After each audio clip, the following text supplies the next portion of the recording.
Good evening, YouTube. Hope you all are doing great. It's a beautiful evening in Chennai, and I'm heading for a short spin to ECR. Oh god, I really have to change my rear tires very soon. I've put about 8,300 kilometers, and probably I have only 500 kilometers left. But it has started fishtailing now. Every time I just give a bit of a throttle at the lower gears, it just spins when it comes contact with water or any slippery surface. But then the cornering, the corner rubbers are still, the side rubbers are still good. So that's how I take corners safely.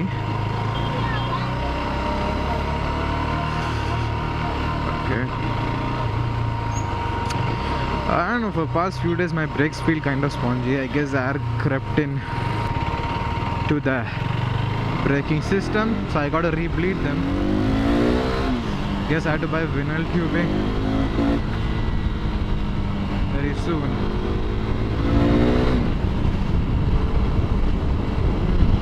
As I stated in my previous video, I'll just do a quick walk around of my bike now.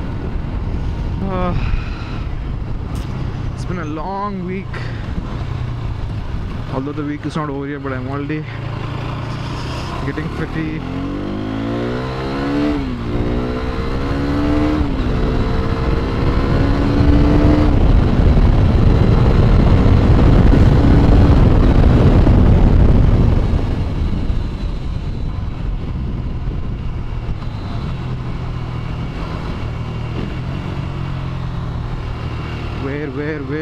where can I showcase my bike? Sorry, walk around in some empty secluded space.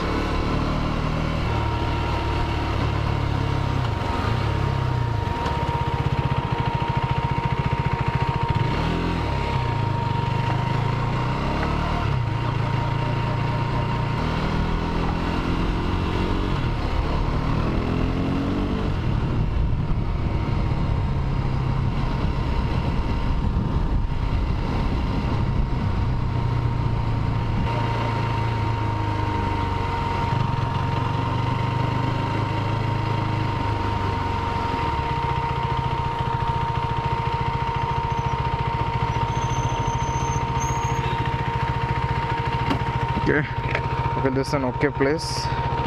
So as you can see, let me show you what all I've done to my bike until now.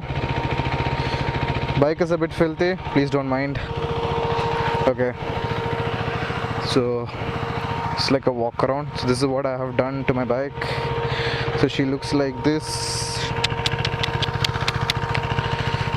Yep, that's how the bike looks like from this angle,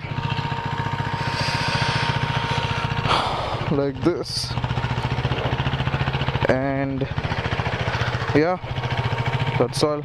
So what all I've done, first thing what I've done, got rid of the front number plate, got rid of the tire hugger. Both look ridiculous and I don't like it.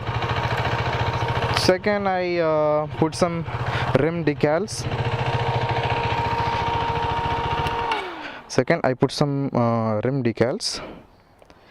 Then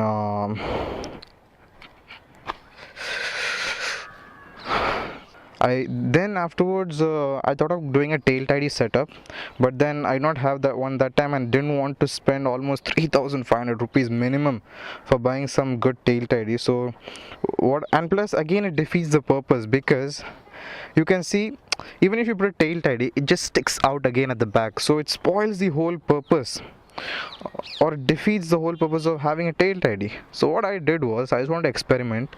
I removed my fender and I just stuck my number plate over there and secured it with the zip ties. You can see over here, zip ties. Then when I took a look from the back, it's still visible. So it's barely legal. It's somewhat legal, and I have never had any issues with that. But then if you see over here, there are holes exposed, so I'm just working out, I'm trying to fabricate a bracket kind of thing to just permanently secure it other than these zip ties. and mount the pillion holder thing on, because although it comes only in the Indian market, even the pillion holder thing, it's actually quite useful. So that one. So as of now the bike looks like this. See, this is how the bike is supposed to look like after taking out the fender, and she looked sexy as hell. So this is how the bike looks like now, and it turns many heads, and it looks like this. I'll probably make a proper walk around video later, but this is just, you know, like an overview kind of thing. A proper 10,000 kilometer review. I'm almost, I guess so I'm only 1,500 away from reaching 10,000. So I'll make a review soon. My front tire also started fading. I guess it'll go out in another 4,000 kilometers. My back tire is already short. I guess, see, as you can see the lines, the wire type of thing which is supposed to come on the Metzeler, so that tells you that your tire is gone case. So I'm actually searching for a good vendor, because I want to get a latest tire. The ones which are sold on Amazon are all 2-year-old tire, 2015. So I'm right now working around with private importers, and let's see if I can get something. Okay, I'm low on fuel, and let's get on the journey. I actually wanted to upgrade to M7RR because they are even much better in slushy conditions. But then if I do that, I got to change the front as well. I have to buy them as a set because their tread pattern is different.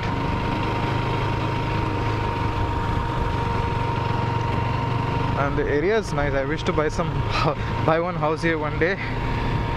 Let's hope it happens soon. Yeah.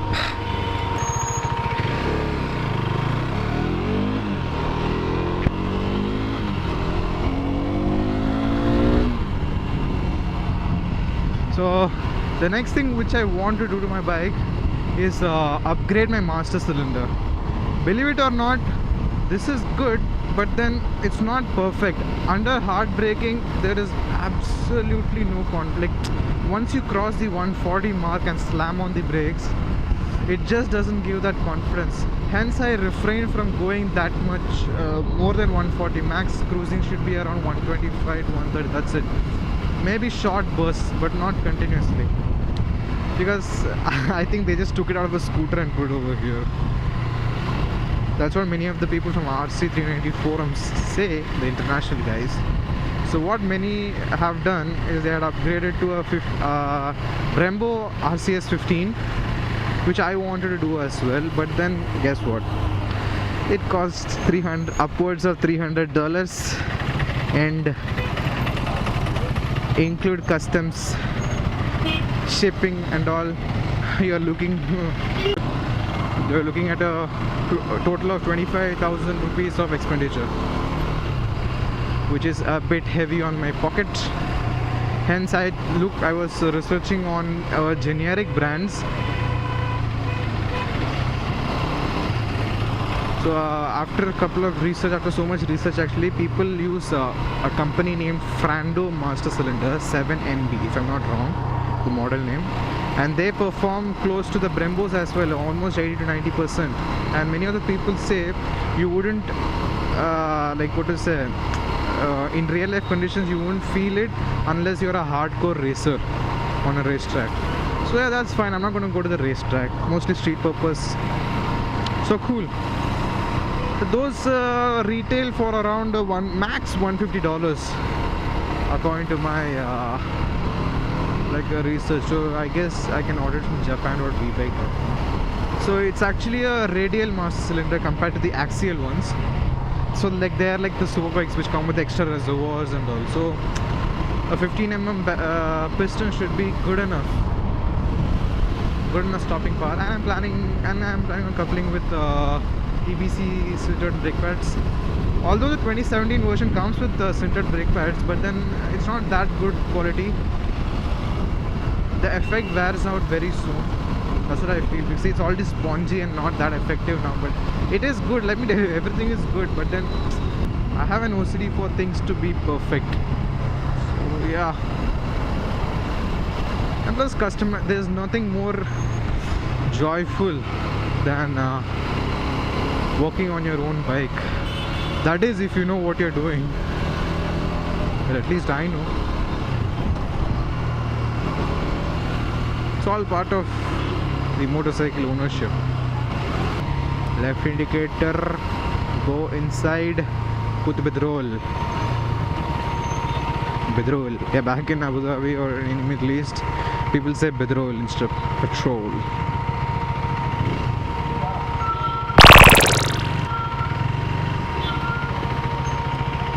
Is air available? I hope so. You know, every time you fill up, guys, like if you fill like me, like full tank every time, so there must have been a good 1 week gap between your fill ups.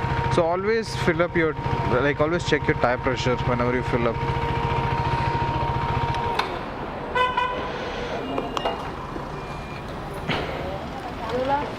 Full tank.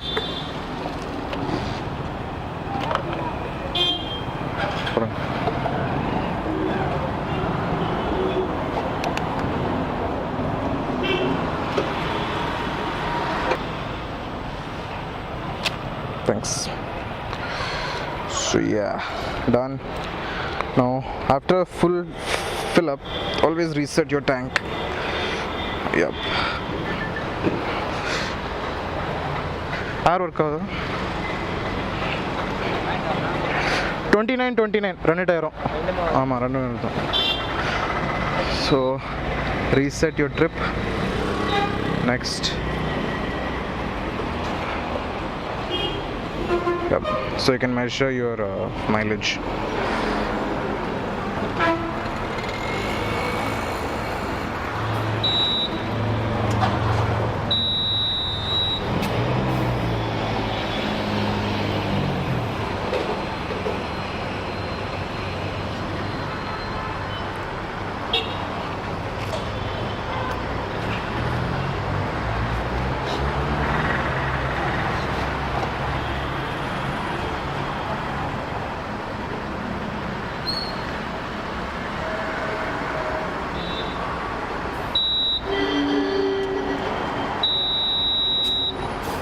Cool.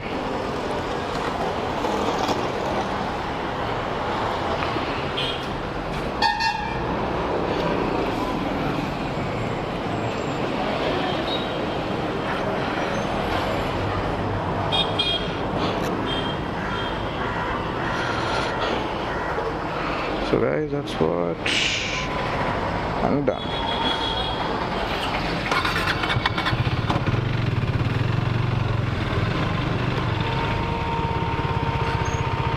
No, when you fill up the correct air pressure, you can really feel the bike responds better to acceleration, the braking. You know, overall the riding experience is quite improved because the bike was designed for those pressures. You can, I see some people filling up 40 psi. That's like a big no-no, dude. You're gonna lose traction if you. Look at him without mirrors.